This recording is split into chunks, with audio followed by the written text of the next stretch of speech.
ल गाइस लु खानुस् खानुस् पूर्णलाई चाहिँ यो दिनुपर्छ खै रान्दैछु खाए ल भनेको खोइ हामी चाहिँ घिच्यौँ है हेट, राम्रो भन्नु नि अन्त खायौँ है हाम्रो केटाहरूको भेराइटी चाहिँ यत्रो बेसी हुन्छ है यो चाहिँ हामी 12 बजी दिउँसो खाजा खाँदै गरेको यसमा पेलामा नमाटेर यता एक्स्ट्रा बेसी भयो भेराइटी यो चाहिँ बेसी भयो मलाई पनि दिनु न सब्जीहरूको भेराइटी हेरिहाल्नुहोस् यहाँ नाटेर यता पनि छ माछा त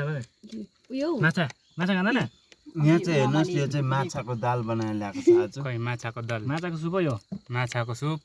यो कत्लेर उयो मात्रै छ यसरी ए आउँदो यहाँ छ मुसुरी दाल माछा किन पुग्दैन यो आलु यहाँ चाहिँ मही काइले ल्याइदियो यो इस्कुसको मुन्टा तै पनि चट्नी सिमी एउटा चट्नी नि यहाँ यता करेला माछा मेरो बुढीले त माछै खाँदैन हो के भएको यता दही यता शुद्ध यता ब्ल्याक गाईको यता मही दुध हो यो दही हो यो दुधको चिया रहेछ यो दही हो यता पनि दुधको चिया छ यता ब्ल्याक टी छ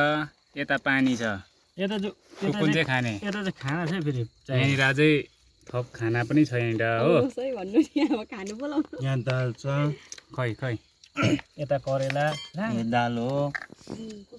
ल अब हामी चाहिँ खाना थाल्यौँ है गाइस खायौँ है हजुर खायौँ हामीले खाना खाएँ खाजा